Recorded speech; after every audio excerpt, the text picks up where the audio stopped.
రోజు 2 రాజులు 5-15 అధ్యాయాలు చదవండి.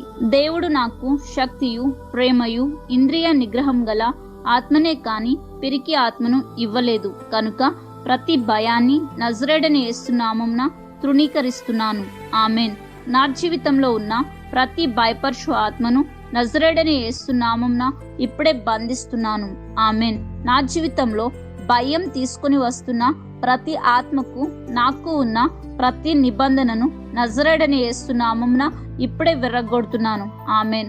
రాత్రి నాపై దాడి చేస్తున్న ప్రతి భయపరచు ఆత్మను, నా వాతావరణంలో కలుషితం చేస్తున్న ఆత్మను నజరేయుడైన యేసు నామమున బంధిస్తున్నాను. ఆమెన్.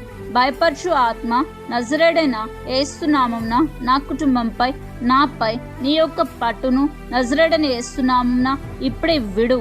ఆమెన్. నన్ను భయపెట్టడానికి భయపరచు ఆత్మను పిలుస్తున్న ప్రతి మొండి మానవ అనుచరులు నజరేయుడైన యేసు నామమున కుప్పకూలిపోవునుగాక. ఆమెన్. అవిశ్వాసుల దాడి మరియు భయం నాపైకి రాకుండా నజరేయుడైన యేసు నామమున వాటిని లయపరుస్తున్నాను. ఆమెన్. రేపటి దినము నా జీవితంలో యేసుక్రీస్తులో దీవెనకరమైనది. రేపటిని గూర్చి భయపరుస్తున్న ప్రతి ఆత్మను నజరేయుడైన యేసు నామమున బంధిస్తున్నాను. ఆమెన్. నా గమ్యస్థానం దేవునితో ముడిపడి ఉంది. నా జీవితంలో నజరేయుడైన యేసు నామమున ఓటమి లేనే లేదు.